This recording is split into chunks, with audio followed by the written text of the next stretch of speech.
Hello students. तो हम लोगों ने created integer function last term पे इसको फिनिश किया है। तो अब आज हम लोग इसमें नेक्स्ट टॉपिक जो स्टार्ट करेंगे दैट इज लॉगरिथम।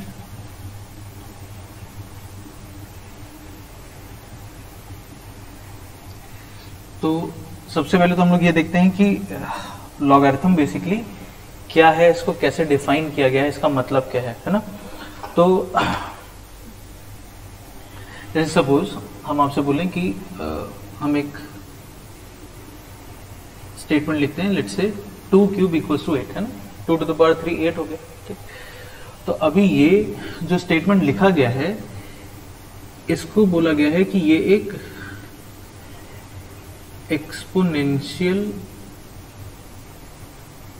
फॉर्म का स्टेटमेंट है। इसको एक्सपोनेंशियल फॉर्म का स्टेटमेंट बोला गया है, जिसमें ये जो 2 है, इस 2 को बोला गया है बेस। ये टर्म हम लोग जानते हैं, इसको हम लोग बेस बोलते हैं एंड इसको हम लोग बोलते हैं कि ये इसका पावर है, या इसके लिए हम लोग टर्म यूज करते हैं कि ये इसका एक्सपोनेंट है।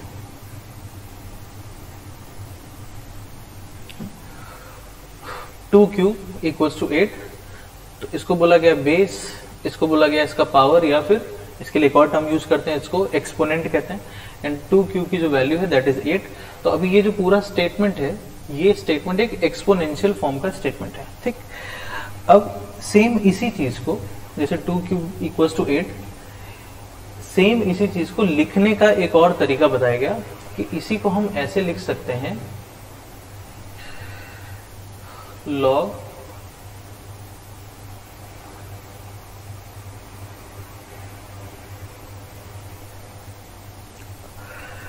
इसको हम लोग पढ़ते हैं log of 8, log of 8 to the base 2 is equal to 3, log of 8 to the base 2 है ना, log, एंड इसको एक लाइन में ऐसे लिखते हैं, और जो बेस है उसको कंप्लीटली थोड़ा सा नीचे की तरफ लिखते हैं, है ना, log of 8 to the base 2।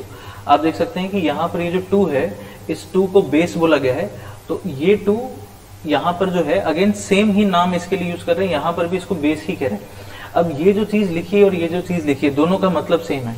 इसका भी मतलब यही है कि 2 टू द पावर 3 8 हो जाएगा, इसका भी मतलब यही है कि 2 टू द पावर 3 8 हो जाएगा, केवल लिखने का तरीका अलग अलग है। अब ये जो स्टेटमेंट लिखा है इसको बोला गया है कि ये एक लॉगरिथमिक फॉर्म है।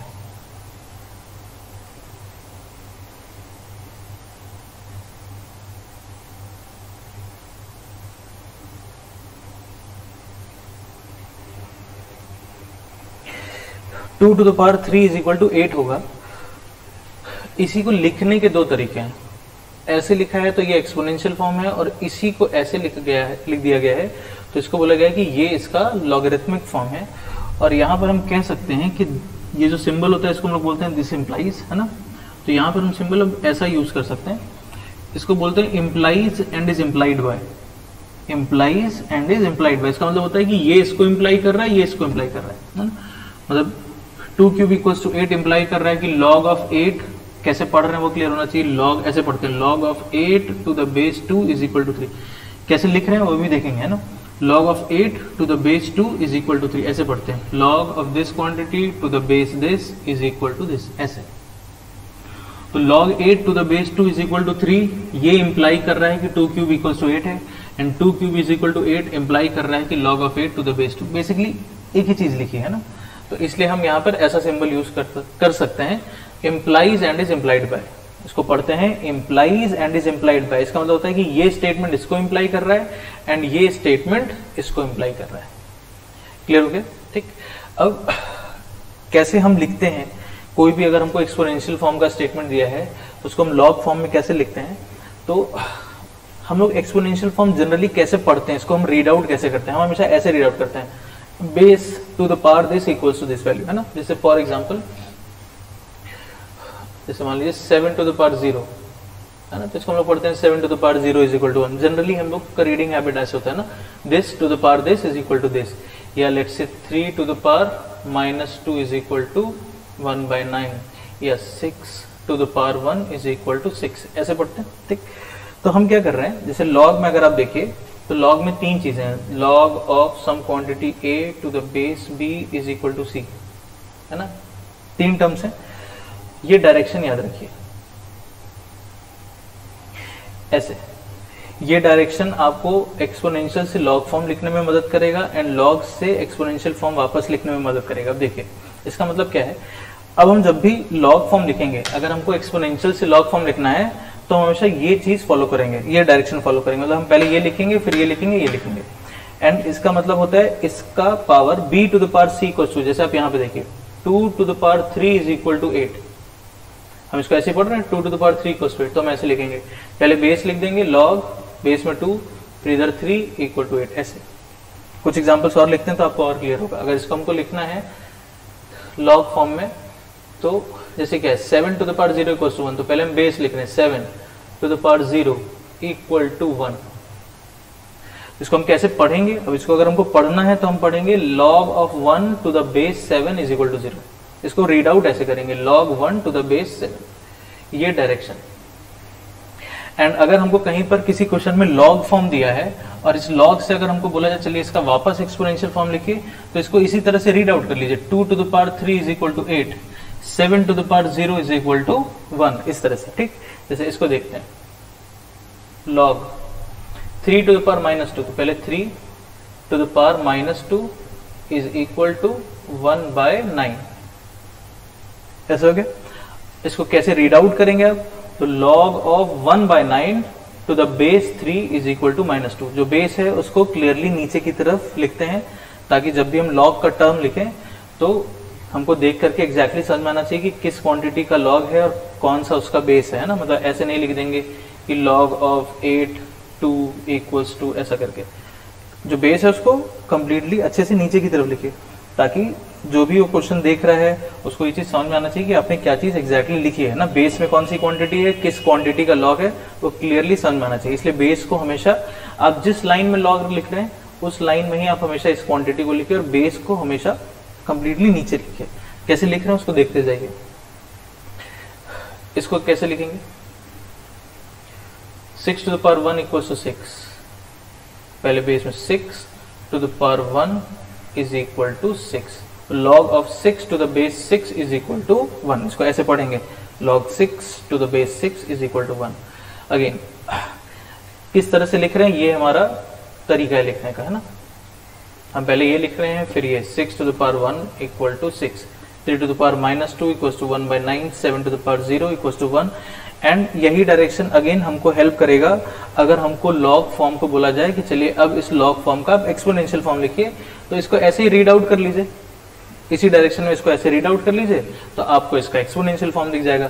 मतलब 2 to the power 3 is equal to 8, 7 to the power 0 equals to 1, 3 to the power minus 2 is 1/9, 6 to the power 1 is equal to 6। इस तरह से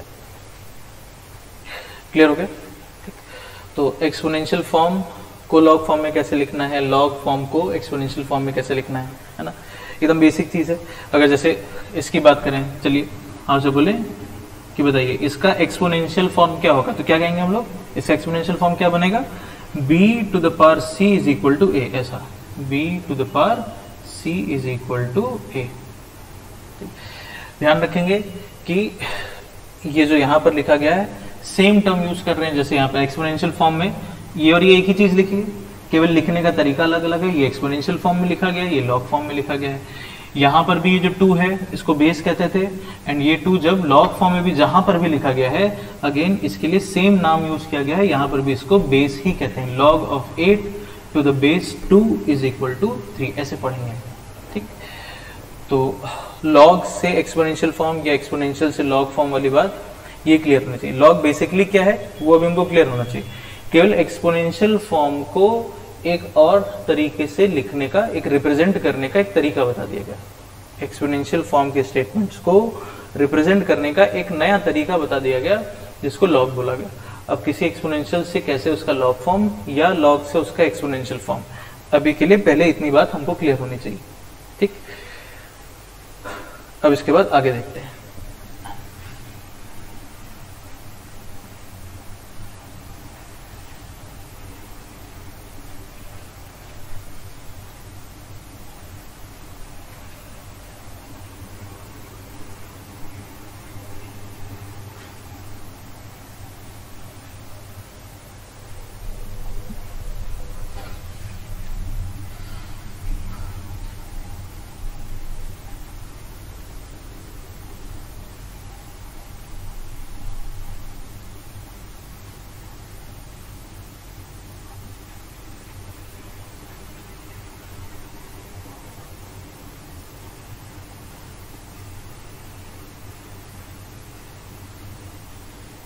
स्टैंडर्ड बेस जैसे क्या है, मान लीजिए कोई एक एक्सपोनेंशियल फॉर्म है a to the power b equals to c, है ना। तो आप इसको लॉग फॉर्म में से लिखेंगे, this implies and is implied by a to the power b is equal to c, ऐसे लिखें। ठीक, हमेशा डायरेक्शन ध्यान रखेंगे कैसे लिख रहे हैं, a to the power b is equal to c। अब यहां पर जो ये जो लॉग का बेस है, ठीक, तो लॉग में क्या किया गया है कि दो ऐसे बेसिस हैं जिनको स्टैंडर्ड बेस डिफाइन किया गया है। कहने का मतलब कि उनके लिए एक पर्टिकुलर नाम बता दिया गया है। क्वेश्चन में हो सकता है कि लिख करके आ जाए कि जैसे नाम देखते हैं, पहले जो पहला स्टैंडर्ड बेस बताया गया है उसको बोला गया है कॉमन बेस। ठीक, अब मान लीजिए किसी क्वेश्चन में लिखा है log of 5 to the common base, ऐसे लिख दें हम। तो अब जो कॉमन बेस ये जो टर्म यूज किया गया है, इसका मतलब होता है कि जब हम कॉमन बेस की बात करेंगे तो उस क्वेश्चन में आपको बेस की जो वैल्यू है उसको आपको 10 लेना होगा। ठीक, मतलब अगर किसी क्वेश्चन में लिखा है कि log of 5 to the common base, तो इसका मतलब आपसे बोला गया है log of 5 to the base 10। Common base अगर कहीं पर लिखा है किसी भी क्वेश्चन में, तो इसका मतलब हो गया कि हमको वहां पर जो बेस की वैल्यू को लेना होगा, हमको बेस की वैल्यू को 10 लेना होगा। ठीक है, तो हमको केवल नाम याद रखना है कि कहीं पर अगर क्वेश्चन में अगर कहीं पर भी कॉमन बेस जैसा टर्म यूज किया जा रहा है, तो इसका मतलब उस क्वेश्चन में फिर जो हमको बेस को लेना है, ये जो बेस हमको लेना है, इस बेस की वैल्यू को हम 10 लेंगे। तो नाम याद रखेंगे, कॉमन बेस का मतलब उस क्वेश्चन में बेस हो गया 10। सेकंड,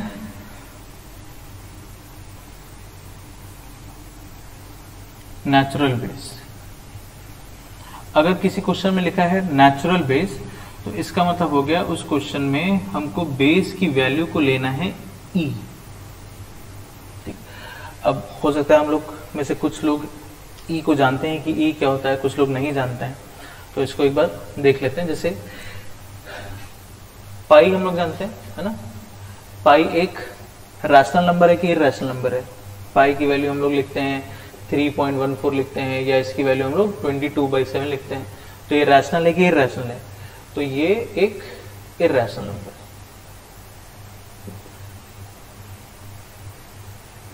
इसमें भी कुछ लोग गलती करते हैं, ये जो 3.14 या 22/7 लिखा जाता है, ये पाई की एग्जैक्ट वैल्यू नहीं होती, ये पाई की अप्रोक्सीमेट वैल्यू होती है।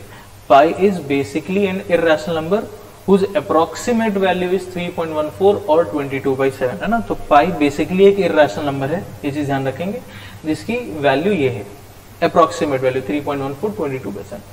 उसी तरह से एक और क्वांटिटी बताई गई है जिसको हम लोग डिनोट करते हैं ई से। E is also just like pi, it is an irrational number। Again ध्यान रखेंगे कि पाई एंड ये जो E हम लोग बात कर रहे हैं, both are irrational number. Again जैसे इसकी एक अप्रोक्सीमेट वैल्यू बताई गई है, इसकी भी एक अप्रोक्सीमेट वैल्यू बताई गई है 2.71828 एंड सो ऑन, इस तरह से। बट क्वेश्चंस करने के लिए हम लोग इसको 2.7 अप्रोक्सीमेट ऐसे मान के चलेंगे, है ना। इसके आगे 1828 एंड सो ऑन इस तरह से है, बट हम इसकी अप्रोक्सीमेट वैल्यू 2.7 लेकर के चलेंगे। तो जस्ट लाइक पाई, जैसे एक क्वांटिटी है उसके लिए एक सिंबल बता दिया गया है पाई, वैसी एक क्वांटिटी है जिसके लिए एक सिंबल बता दिया गया है ई। पाई की तरह ई ही इरैशनल नंबर है, ध्यान रखेंगे, बोथ आर इरैशनल नंबर। इसकी अप्रोक्सीमेट वैल्यू तो हम लोग जानते ही हैं, पाई हर जगह यूज करते आए हैं, 3.14 या 22/7। ई की अप्रोक्सीमेट वैल्यू इज 2.7, ये चीज ध्यान रखेंगे। ठीक, तो किसी क्वेश्चन में जब नेचुरल बेस की बात होगी तो वहां पर बेस को हमको ई लेना होगा। जैसे क्वेश्चन में बोला गया log of 10 to the natural base, ऐसे बोल दिया गया कि log of 10 to natural base. इसका मतलब क्वेश्चन में बोला गया है log of 10 to the natural base का मतलब वहां पे आपको बेस को लेना होगा e, log of 10 to the natural base. तो केवल हमको नाम याद रखना है कि क्वेश्चन में अगर कहीं पर लिख करके आ रहा है कि log का बेस कॉमन बेस है, तो हमको उस क्वेश्चन में बेस की वैल्यू को 10 लेना होगा। अगर कहीं पे लिख कर रहा है कि बेस नेचुरल है तो इसका मतलब वहां पर हमको बेस को ई लेना होगा। ठीक, इतनी बात क्लियर हो गई। केवल टर्म याद रखना है, कॉमन बेस का मतलब क्वेश्चन में बेस हम 10 लेंगे, नेचुरल बेस का मतलब क्वेश्चन में बेस की वैल्यू को हम ई लेंगे। अब ये जो नेचुरल बेस जो है इसके लिए एक रिप्रेजेंटेशन और बताया गया है, बोला गया इसी को हम ऐसे भी लिखते हैं, log to the natural base of 10 ln, है ना। अब आप चाहे तो ऐसे लिख दीजिए या इसी को आप चाहे तो ऐसे लिख दीजिए। जब ln लिखते हैं तो ln का मतलब होता है log to the natural base. तो जब ln आपने लिख दिया तो फिर अब आपको इसमें e लिखने की जरूरत नहीं होती। ln का मतलब ही होता है, मतलब इतना जो पार्ट है ये वाला पार्ट log बेस e, इसी की जगह एक और रिप्रेजेंटेशन बताया गया कि इतना लिखने के बजाय आप इसकी जगह पे सिंपली ln भी लिख सकते हैं। ln का मतलब भी होता है log to the natural base, है ना। तो log of 10 for base e या log 10 to the natural base या log of natural base for 10, इस तरह से। तो आप चाहे ऐसे लिखिए चाहे ऐसे लिखिए, है ना। जैसे मान लीजिए कहीं पर बोला गया log of 23 to the natural base, ऐसे लिखिए, या इसी को आप लिख दीजिए ln 23, इसका भी मतलब वही हो गया log to the natural base of 23। Clear है। तो बस एक रिप्रेजेंटेशन है, हमको याद रखना है कि नेचुरल बेस का अगर लॉगरिथम है तो उसको हम ऐसे भी रिप्रेजेंट कर सकते हैं। ठीक, कॉमन बेस का मतलब बेस हो गया 10, नेचुरल बेस का मतलब बेस हो गया e, एंड बेस e में आप log बेस e ऐसे लिखिए या इतने पार्ट की जगह सिंपली ln लिख दीजिए, एक ही चीज है। तो अगर कहीं क्वेश्चन में ln लिखा हुआ है तो ln का मतलब हो गया वहां पर बेस e है। ठीक, e वाली बात क्लियर हो जानी चाहिए। अप्रोक्सीमेट वैल्यू है 2.7 and this is also an irrational value just like pi, है ना।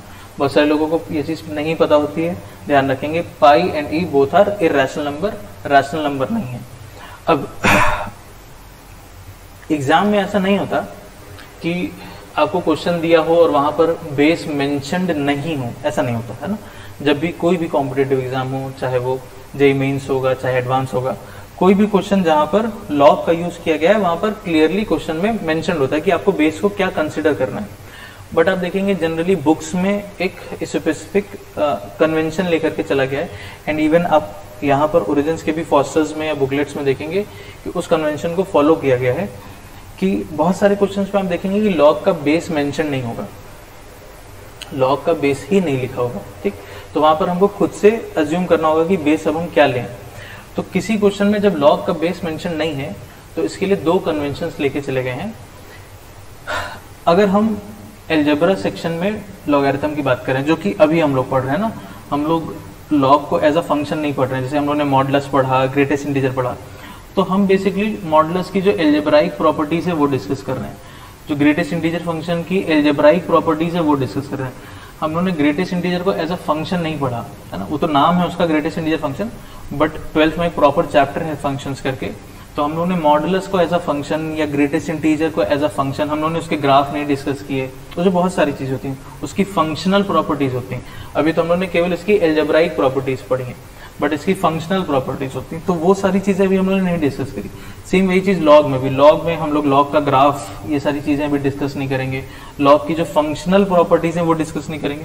अभी हम लोग केवल इसकी एल्जेब्राइक प्रॉपर्टीज के बारे में बात कर रहे हैं ना, चाहे लॉग हो गया, चाहे ग्रेटेस्ट इंटीजर हो गया, फ्रैक्शनल पार्ट हो गया। इवन फ्रैक्शनल पार्ट में भी हम लोगों ने फंक्शनल प्रॉपर्टीज की बात नहीं करी है, केवल उसका ग्राफ भी हम लोगों ने नहीं पढ़ा है, केवल उसकी जो एल्जेब्राइक प्रॉपर्टीज है। तो अभी हम लोग बेसिकली एल्जेब्रा सेक्शन ही डिस्कस कर रहे हैं, तो जो भी चीजें पढ़ रहे हैं उसकी केवल एल्जेब्राइक प्रॉपर्टीज देख रहे हैं, ताकि आगे के चैप्टर्स में इनका जहां पर भी यूज हो तो हम उसको सॉल्व कर पाए, है ना।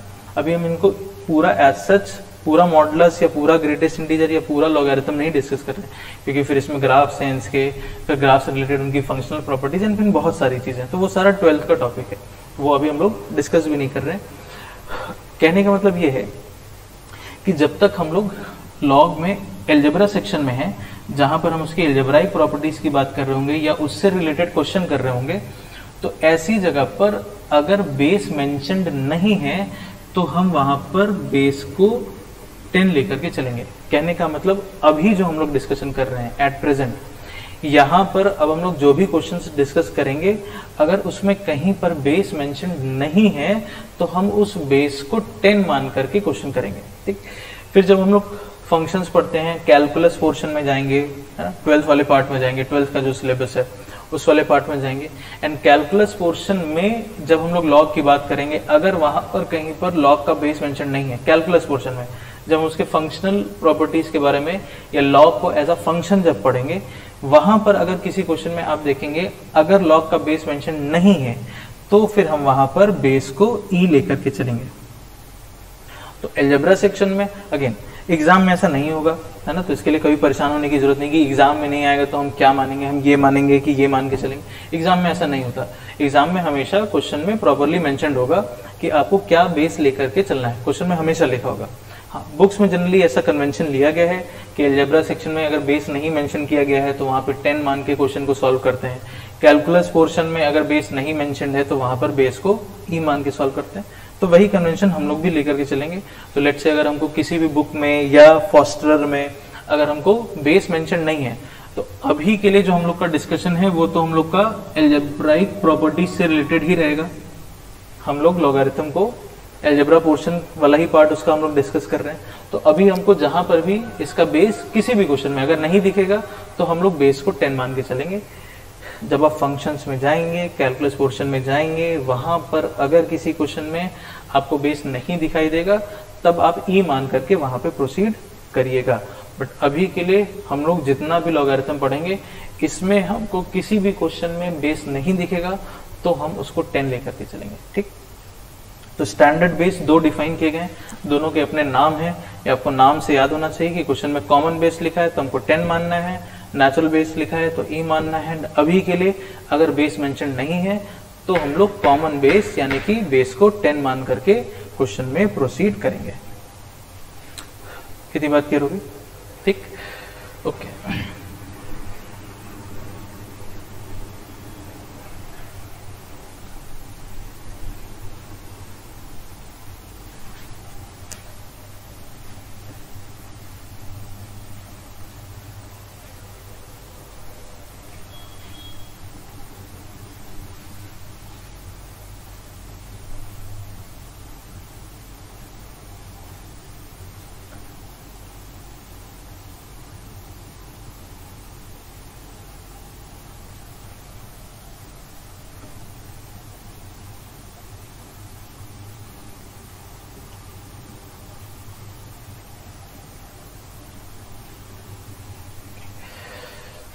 अब क्या है कि जैसे हम लोगों ने अभी स्टार्टिंग में डिस्कस किया कि हम लोग एक्सपोनेंशियल फॉर्म से लॉग फॉर्म लिखते हैं ना, कि जैसे मान लीजिए 2 to the power 3 लिखा है तो हमने 2 to the power 3 8 हो गया। तो अगर हमसे बोला जाए कि अब आप इसका लॉग फॉर्म लिखिए तो हम इसको में ऐसे लिख रहे थे 2 to the power 3 is equal to 8, ऐसे लिखा गया। एंड इसको कैसे पढ़ रहे थे हम लोग, log of 8 to the base 2 is equal to 3। Arrow का डायरेक्शन हमेशा याद रखेंगे, इसी तरह से लिखेंगे भी। एंड अगर हमको लॉग से एक्सपोनेंशियल फॉर्म लिखना है तो भी हम इसी तरह से इसको रीड आउट करेंगे तो हमको इसका एक्सपोनेंशियल फॉर्म मिलेगा। अब मान लीजिए हमने ऐसे लिखा -2 to the power 3, तो -2 का क्यूब -8 होगा। अब आपसे बोलेंगे चलिए अब आप इसका लॉग फॉर्म लिखिए, तो सेम इसी तरह से हो जाएगा log -2 to the power 3 is equal to -8, ऐसा हो गया। एंड इसको कैसे पढ़ेंगे तो log of -8 to the base -2 is equal to, ऐसे पढ़ेंगे, ठीक। जैसे हम लोग यहाँ पे लिख रहे थे वैसे यहाँ पे लिख रहे हैं। लेकिन अब क्या है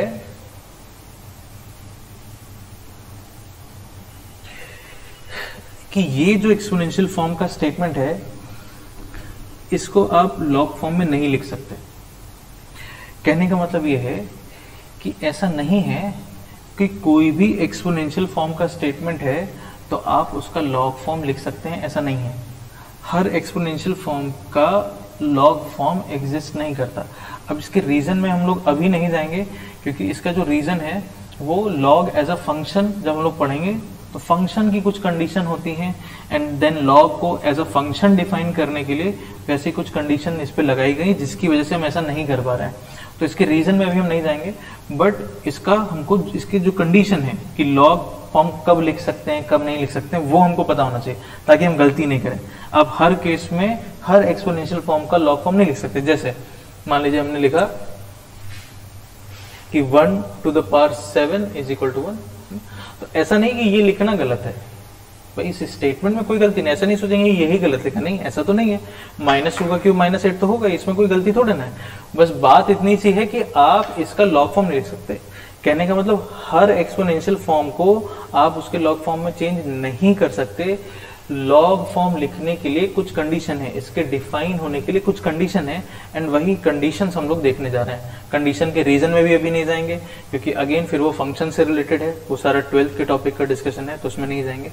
केवल क्या कंडीशंस हैं वो हमको याद रखनी होगी, ठीक है। जैसे फॉर एग्जांपल एक और देखते हैं, जैसे 1 to the power 7 is equal to 1, तो हम आपसे बोले कि चलिए अब आप इसका लॉग फॉर्म लिखिए, तो आप लिख सकते हैं भाई लॉग है ना 1 to the power 7 is equal to 1, ठीक। लेकिन again this is also not a valid log form. अब किन एक्सपोनेंशियल फॉर्म का हम लॉग फॉर्म लिख पाएंगे, या कोई भी लॉग फॉर्म अगर हम लिख रहे हैं तो उसके डिफाइन होने की क्या कंडीशन है उसको देखते हैं, एंड वो कंडीशन हम लोग याद रखेंगे, ठीक। तो चलिए हम कंडीशन यहां लिख देते हैं।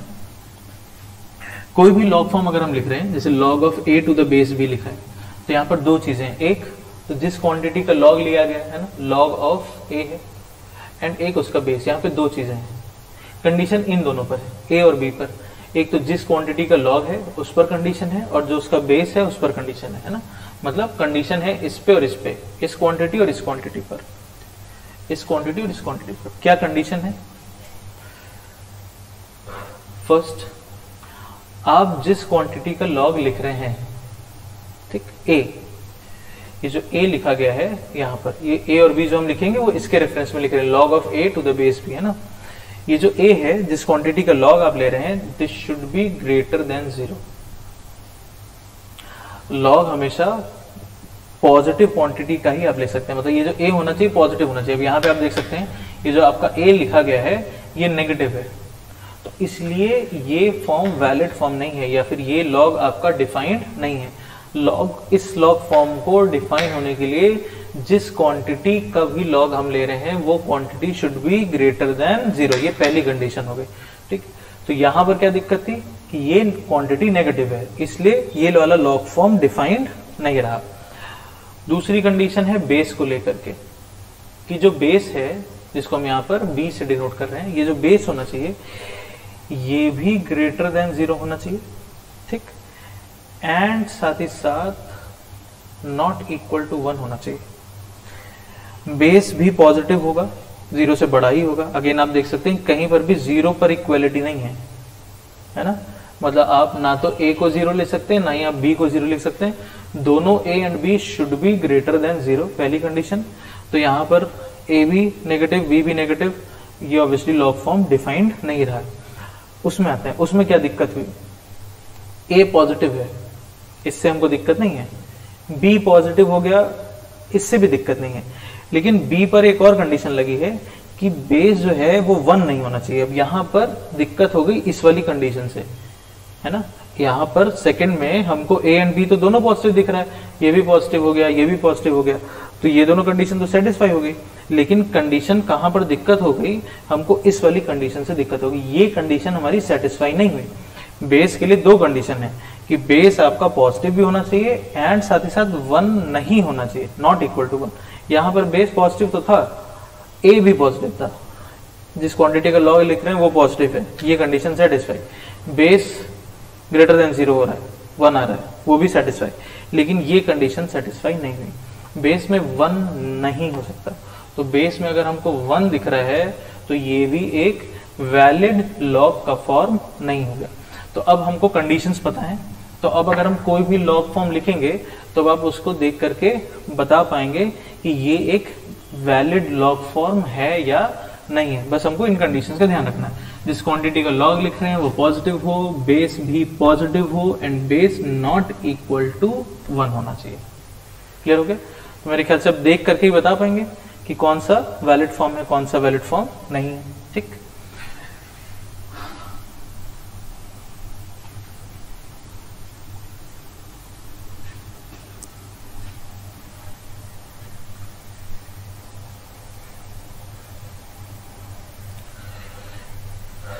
चलिए अब हम क्या कर रहे हैं, कुछ आज हम लोग अभी थ्योरी पार्ट में इतना ही डिस्कस करेंगे एंड हम लोग कुछ बहुत सिंपल क्वेश्चंस करेंगे, केवल लॉग से उसका एक्सपोनेंशियल फॉर्म या एक्सपोनेंशियल फॉर्म से उसका लॉग फॉर्म चेंज करने से रिलेटेड कुछ बहुत सिंपल बेसिक क्वेश्चंस। तो अगेन हम क्या कर रहे हैं, क्वेश्चंस को हम पहले लिख दे रहे हैं, ठीक, ये सारे क्वेश्चंस नोट डाउन कर लीजिए। इसमें से एक क्वेश्चन हम करके बता देंगे, सारे क्वेश्चन का बेसिक प्रोसीजर एक ही जैसा है, सारे क्वेश्चंस का बेसिक प्रोसीजर एक ही जैसा है। तो एक क्वेश्चन या दो क्वेश्चन हम आपको करके बता देंगे, फिर उसके बाद बाकी सारे क्वेश्चन आपको खुद से करना होगा, ठीक है। चलिए क्वेश्चन हम लिख देते हैं, नोट करिए।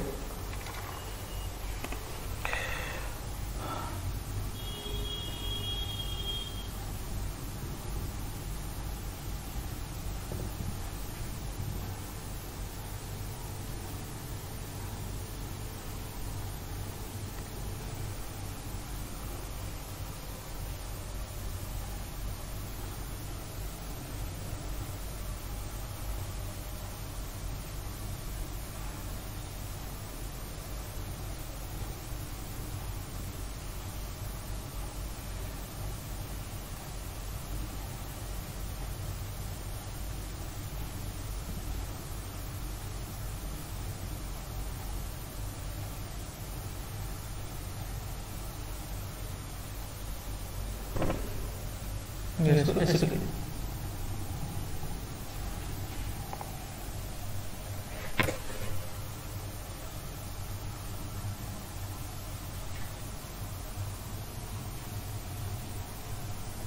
इन सब की आपको वैल्यू फाइंड करनी है।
ठीक है, हमको इन सब की वैल्यू फाइंड करनी है, ठीक। हर केस में log 243 टू द बेस 3 इसकी क्या वैल्यू आएगी, या log 0.001 टू द बेस 10 इसकी क्या वैल्यू आएगी। तो हर केस में हमको इसकी वैल्यू फाइंड करनी है। तो एक क्वेश्चन हम आपको करके बता देते हैं, सारे क्वेश्चन का प्रोसीजर एग्जैक्टली सेम है, एग्जैक्टली सेम, ठीक। तो एक क्वेश्चन आपको बता देते हैं, इस तरह के क्वेश्चन आपको कैसे सॉल्व करना है। फिर उसके बाद वीडियो पॉज करेंगे, सारे क्वेश्चन खुद से एकदम अच्छे से ट्राई करेंगे एंड तब उसके बाद हम लोग इसका सॉल्यूशन देखेंगे, ठीक है। तो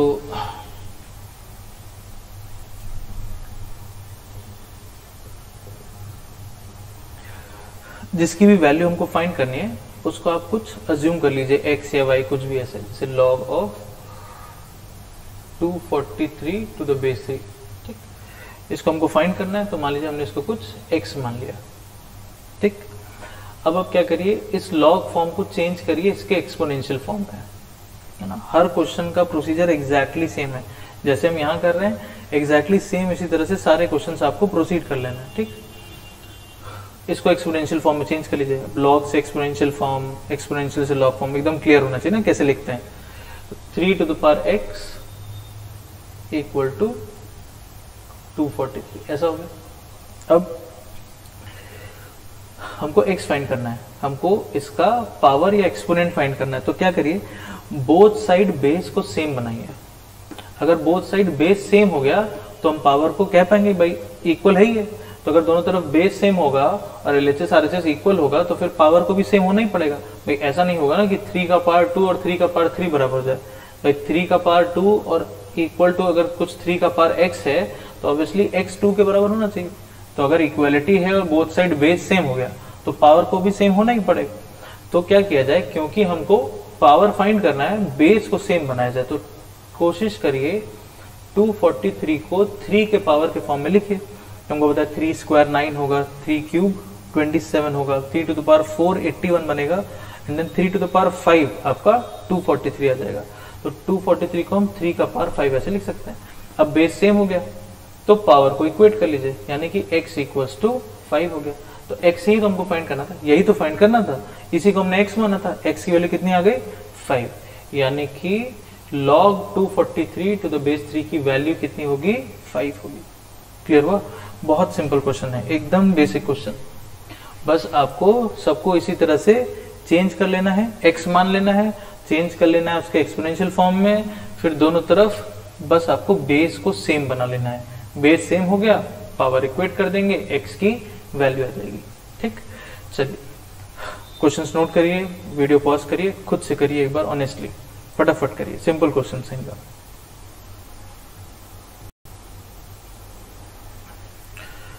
चलिए, तो आई होप सबने अच्छे से ट्राई कर लिया है ना।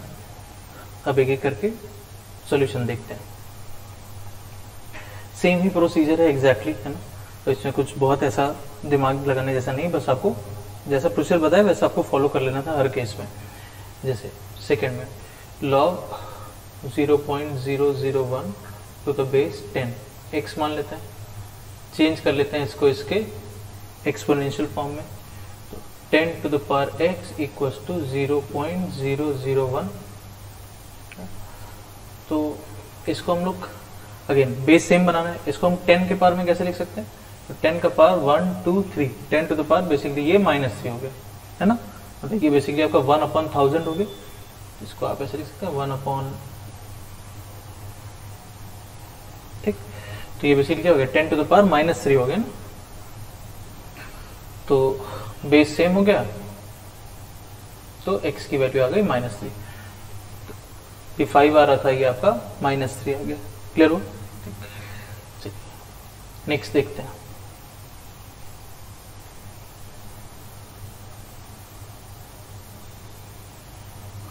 log 1/243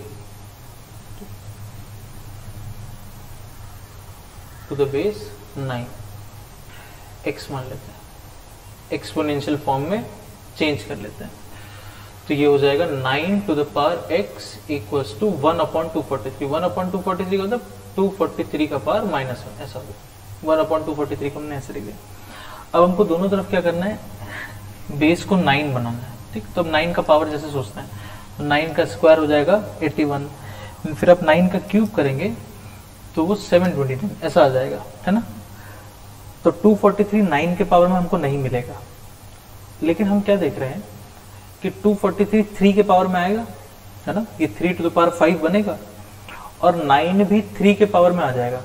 तो अब क्या है इस क्वेश्चन में कि 243 डायरेक्टली 9 के पावर में नहीं आ रहा है, तो आप इसको 9 के पावर के फॉर्म में दोनों तरफ एक्सप्रेस नहीं कर सकते, लेकिन आप दोनों तरफ 3 के पावर के फॉर्म में एक्सप्रेस कर सकते हैं, क्योंकि 9 को भी आप लिख सकते हैं 3 square 9 to the power x, और इसको भी आप लिख सकते हैं 3 टू द पावर 5, इसका पावर -1। ऐसे 243 का पावर, ये 243 का पावर -1, ये 9 का पावर x। अब ये तो हम लोग समझते हैं शायद कि अगर ऐसे लिखा है a to the power x whole to the power y, तो basically a to the power x into y हो गया, है ना। ये मल्टीप्लाई हो जाएगा, ठीक। तो ये 3 का power 2 to the power x, तो basically 3 to the power 2x हो गया, और ये 3 टू द पावर 5 इंटू -1 -5 हो गया। अब बेस सेम है तो पावर इक्वेट कर लेते हैं, तो 2x इक्वल्स टू -5, यहाँ से x की वैल्यू आ गई -5/2, ठीक। तो इस क्वेश्चन में हमको थोड़ा सा एक स्टेप और बढ़ के सोचना था। बेस डायरेक्टली सेम नहीं हो रहा था, तो हमने क्या किया, ये ऑब्जर्व किया कि ठीक है इसको हम तो 9 नहीं बना सकते, लेकिन हम फिर LHS RHS दोनों को ही 3 के पावर के फॉर्म में चेंज कर सकते हैं।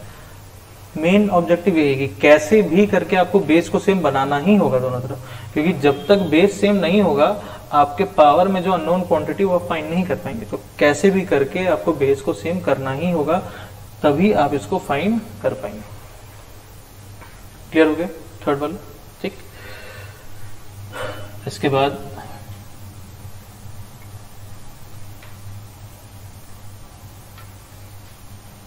नेक्स्ट आते हैं हम लोग फोर्थ पे, log of 324 to the base 3√2। ठीक, x मान लेते हैं, एक्सपोनेंशियल फॉर्म में चेंज कर लीजिए। तो 3√2 to the power x equals to 324, ऐसा हो गया। ठीक, अब बेस सेम बनाना है, तो इसको 324 को 3√2 के पावर के फॉर्म में सोचा जाए। ठीक, अब 3√2 के पावर के फॉर्म में डायरेक्टली तो नहीं सोच सकते, तो क्या करते हैं, चलिए इसको एक बार थोड़ा सा देखते हैं। इसको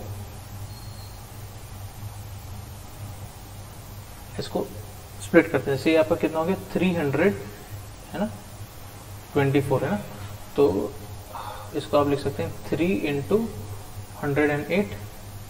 ठीक, 108 को अगेन आप लिख सकते हैं, है ना, तो 3 × 108 एंड 100 अगेन हो गया 3 × 36 एंड 36 अगेन हो गया 3 × 12,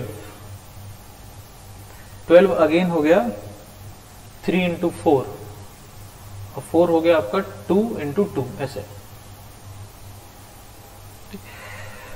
हमने इसको 3 × 2 के फॉर्म में ऐसे ब्रेक कर लिया, प्राइम फैक्टर के फॉर्म में ऐसे लिख दिया 324। ठीक, तो ये 3 × 3 × 3 3 to the power 4 हो गया और ये 2 का स्क्वायर हो गया। ठीक, 324 को हम लिख सकते हैं कि ये बेसिकली 3 to the power 4 × 2 का स्क्वायर। अच्छा, तो अब क्या है, 3√2 का पावर x, रूट जैसे क्या है 3 है और √2 है, तो 3 का पावर 4 और 2 का स्क्वायर, तो मतलब √2 का पावर 4। ठीक, अच्छा, अब ये भी हम लोग समझते हैं कि जैसे a to the power x है into b to the power x है, तो इसको आप a × b whole to the power x लिख सकते हैं ऐसे, है ना, विजिबल है ये चीज। a to the power x into b to the power x को a × b होल का पावर x, तो 3 का पावर 4 √2 का पावर 4, इसको आप 3√2 होल का पावर 4 लिख सकते हैं ऐसे। अब हम देख सकते हैं कि बोथ साइड बेस हमने सेम बना लिया, तो है ना, ऐसा नहीं है कि जैसे ये वाले क्वेश्चन बहुत सिंपल थे, इसमें आपको डायरेक्टली ऑब्जर्व हो गया, बट सारे क्वेश्चन वैसे सिंपल नहीं होंगे, थोड़ा सा आपको और सोचना पड़ेगा ना। पिछले वाले क्वेश्चन में भी डायरेक्टली नहीं देख पा रहे थे, इस वाले भी क्वेश्चन में भी डायरेक्टली यहाँ पर 3√2 ऐसे सोचना मुश्किल था, तो हमने इसको 3 एंड 2 के फैक्टर के फॉर्म में हमने इसको स्प्लिट कर दिया, प्राइम फैक्टर में ब्रेक कर दिया, तो हमको ऐसा मिला। अब हमको 3√2 चाहिए था, तो 3 का पावर 4 है, 2 का स्क्वायर मतलब √2 का पावर 4, तो 3√2 होल का पावर 4 हो गया। अब बेस सेम हो गया, पावर इक्वेट कर सकते हैं, तो x की वैल्यू यहाँ पे कितनी आ जाएगी 4, तो इसका आंसर हो गया 4। ठीक, देख लीजिए एक बार। ठीक है, चलिए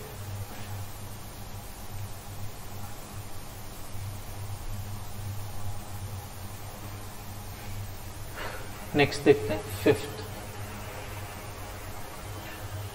log of 625 to the base √5।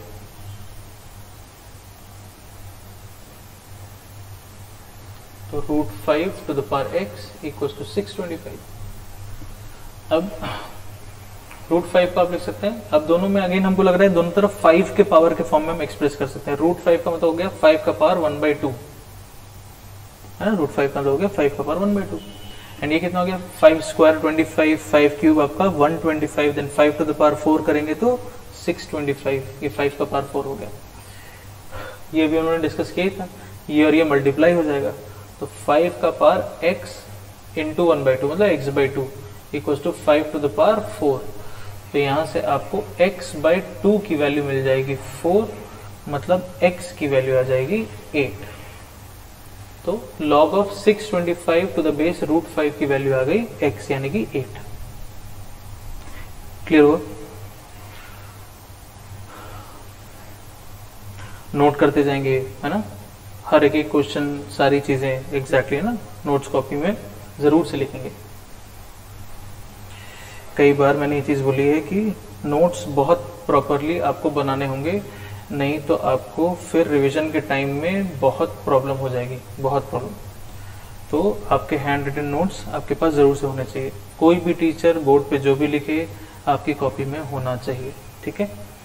इसके अलावा भी अगर आप लेक्चर सुन रहे हैं, आपको लग रहा है कि नहीं टीचर ने कुछ इंपॉर्टेंट चीज बोली, बहुत सारी चीजें होती हैं जो हम लोग हर चीज तो बोर्ड पे नहीं लिखते हैं, बहुत सारी चीजें हम लोग बोल रहे होते हैं, आपको समझा रहे होते हैं, तो उसमें भी अगर आपको लगता है कि नहीं आपके हिसाब से कोई ऐसा पॉइंट था जो किसी टीचर ने बोला जो कि बहुत इंपॉर्टेंट है, तो उसको भी इंपॉर्टेंट या हाईलाइट बना करके नोट्स कॉपी में जरूर से लिखे।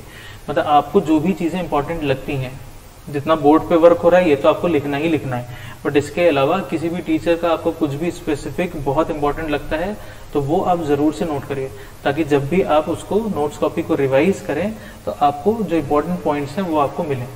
जितनी भी चीजें हम लोग को इंपॉर्टेंट लगती हैं हम लोग जरूर से नोट बनवा करके हम उसको लिखवा देते हैं, हम उसको बोल देते हैं, बट हर स्टूडेंट का एक अपना भी कुछ स्पेसिफिक होता है कि नहीं ये चीज इंपॉर्टेंट है, लगता है किसी किसी को, तो उसको भी जरूर से कॉपी में लिखिए। कहने का मतलब नोट्स कॉपी बहुत प्रॉपरली बनाएंगे, है ना, नहीं तो आपको हमेशा रिवीजन में बहुत दिक्कत होगी। इसके बाद नेक्स्ट क्वेश्चन देखते हैं, दैट इज 6th। देखिए 0.015625 to the base 2। इसमें भी थोड़ा सा हमको सोचना है। तो क्या हो गया ये 2 to the power x equals to 0.015625। अब इसको हम ऐसे लिख सकते हैं 15625 और ये 23456 अपॉन 10 to the power 6। ठीक, अब हम क्या सोच रहे हैं या हम इसको किस तरह से सोच रहे हैं कि अगर हमको 2 बनाना है, भाई बेस हमको सेम बनाना होगा, है ना, तो यहां पर 2 बनाने के लिए 2 तरीके हैं कि ये जो न्यूमरेटर है या तो ये 10 का पावर या तो ये 20 का पावर 6 बन जाए और नहीं तो ये 5 का पावर 6 बने। इन दोनों में से कोई एक केस जरूर आना चाहिए। अच्छा, ऐसा क्यों कह रहे हैं? अगर ये 20 का पावर 6 बना, है ना, अगर ये वाला टर्म 20 का पावर 6 बन गया तो 20 का पावर 6 अपॉन 10 का पावर 6, तो है ना, तो ऐसे आप समझ सकते हैं कि भाई 20 to the power 6 upon 10 to the power 6 का मतलब हो गया 20/10 होल का पावर 6। तो आप इसको overall 2 to the power some form में लिख पाएंगे, है ना, ये बात समझ में। तो या तो ये 20 का पावर 6 बने और नहीं तो ये 5 का पावर 6 बने। क्यों 5 का पावर 6? क्योंकि मान लीजिए अगर न्यूमरेटर में 5 का पावर 6 हुआ तो फिर ये 5/10 होल का पावर 6 बनेगा, मतलब 1/2 का पावर 6। तो 1/2 का पावर 6 भी होगा तो 2 का पावर -6 आ जाएगा। ये बात समझ में, तो मतलब हम इसको 2 के फॉर्म में बना पाएंगे। अभी 20 का पावर 6 तो नहीं बनेगा, क्योंकि 20 का पावर आप 6 लिखेंगे तो लास्ट में 0 आना चाहिए। 20 × 26 टाइम तो ऑब्वियसली लास्ट में 0 नहीं है, तो this is not 20 to the power 6। 5 to the power 6 के लिए एक बार चेक करिए कि क्या ये 5 to the power 6 बन रहा है, और बनना चाहिए, है ना, क्योंकि अगर इसको हमको 2 के पावर के फॉर्म में एक्सप्रेस करना है तो यही दोनों पॉसिबिलिटी है, इसके अलावा और कोई पॉसिबल केस नहीं हो सकता कि या तो ये 20 का पावर 6 बने या तो फिर ये 2 का पावर 6 बने। तो सॉरी 20 का पावर 6 बने या न्यूमरेटर में 5 का पावर 6 बने। तो जब आप इसको चेक करेंगे आप देखेंगे this is 5 to the power 6, है ना, तो ये 5 का पावर 6 अपॉन 10 का पावर 6 हो गया, जिसको आप 5/10 होल का पावर 6 लिख सकते हैं, जिसको फिर आप 1/2 का पावर 6 लिख सकते हैं, और 1/2 का पावर 6 मतलब 2 का पावर -6 हो गया, यानी कि 2 to the power x equals to 2 to the power -6। तो x की वैल्यू आ गई -6, तो इसकी वैल्यू हो जाएगी -6। क्लियर हो गया 6 वाला? ठीक है,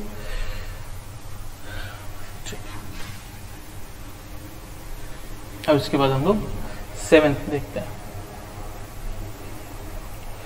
तो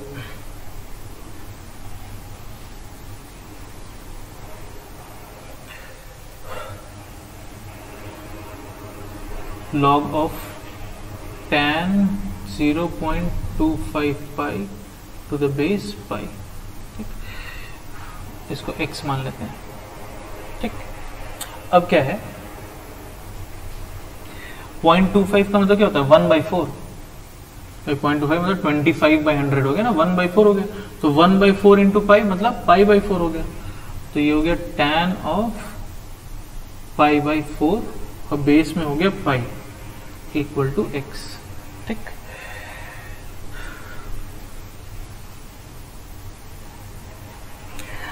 अब हम लोग साइन कॉस टैन के लिए 30 डिग्री 45 डिग्री 60 डिग्रीज है ना, 90 डिग्री 0 डिग्री ये सारी वैल्यूज तो जानते हैं, तो हम लोगों ने पढ़ा हुआ है, तो सारी बेसिक वैल्यूज है। तो पाई/4 पाई हमको समझते हैं, पाई हम लोग pi in radian is equal to 180 in degrees है ना। तो जब आप पाई/4 करेंगे, इसको 4 से डिवाइड कर लीजिए, तो ये बेसिकली आ जाएगा 45 डिग्रीज। तो tan 45 डिग्री लिखा हुआ है, तो tan 45 डिग्री की वैल्यू हमको पता होनी चाहिए ना, tan 45 डिग्री इज 1, ये बेसिकली 1 लिखा है। तो बेसिकली हमसे क्वेश्चन जो पूछा गया वो ये log of 1 to the base pi equal to x। ठीक, अब इसमें कंफ्यूज नहीं करेंगे कि अरे ये तो अनडिफाइंड होता है, अभी हम लोगों ने पढ़ा नहीं है ना, गलती नहीं करेंगे। जिस क्वांटिटी का log लिखते हैं वो positive, base positive and base में नॉट इक्वल टू 1, यहाँ पर 1 नहीं होना चाहिए। इसके लिए 1 नहीं होने की ऐसी कोई कंडीशन नहीं थी, तो इसमें गलती नहीं करेंगे या कंफ्यूज नहीं होंगे। जिस क्वांटिटी का log लिख रहे हैं ये 1 हो सकता है, बेस में 1 नहीं होना चाहिए है ना। a should be greater than 0, base b should be greater than 0 and not equal to 1। तो नॉट इक्वल टू 1 वाली कंडीशन बेस के लिए थी, इसके लिए नहीं थी, तो इसमें कंफ्यूज नहीं होंगे। अब एक्सपोनेंशियल फॉर्म में चेंज कर लिया जाए, तो pi to the power x equals to 1। अब दोनों तरफ हमको बेस सेम बनाना है ना। तो 1 को हम कैसे लिख सकते हैं, तो pi to the power 0 by 1 को अगर हमको लिखना है, हमको क्या करना है, बेस सेम बनाना है, तो इसको भी हमको pi to the power some form में लिखना होगा। तो 1 को हम पाई के पावर के फॉर्म में कैसे लिख सकते हैं, 1 को लिख सकते हैं पाई टू द पावर 0। तो अब बेस सेम हो गया, पावर इक्वेट कर लीजिए, तो x की वैल्यू आ गई 0। तो इसका मतलब हो गया कि log ऑफ ये जो भी दिया था tan 0.25 pi to the base pi equal to जो वैल्यू आएगी दैट वैल्यू इज 0। ठीक है, लास्ट क्वेश्चन देखते हैं।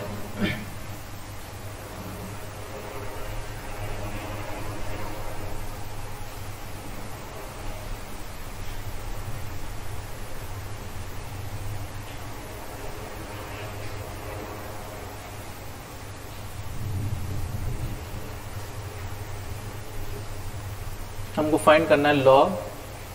अब इसमें log के अंदर एक और log है ना, log of 81 to the base 3। तो पहले इसकी वैल्यू फाइंड की जाए।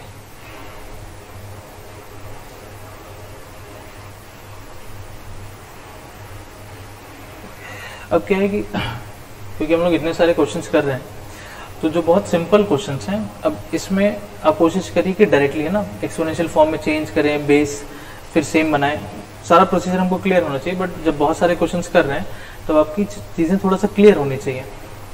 सिंपल क्वेश्चन हम डायरेक्टली सोच पाए ऐसा होना चाहिए। जैसे अब इसको डायरेक्टली एक बार लिखते हैं, इसको जब एक्सपोनेंशियल फॉर्म में चेंज करेंगे तो 3 टू द पावर x 80 बनाना चाहिए।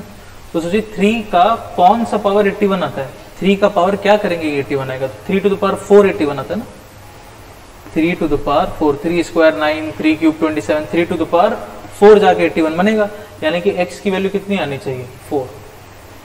सिंपल क्वेश्चन अब हम डायरेक्टली भी सोच पाए ऐसा होना चाहिए। बहुत सारे क्वेश्चंस कर रहे हैं उस तरीके के, लॉग का एकदम बेसिक क्लियर होना चाहिए। अभी जितने भी क्वेश्चन किए बस वो लॉग से एक्सपोनेंशियल, एक्सपोनेंशियल से लॉग फॉर्म, इतनी बात पर ही डिस्कस कर रहे हैं।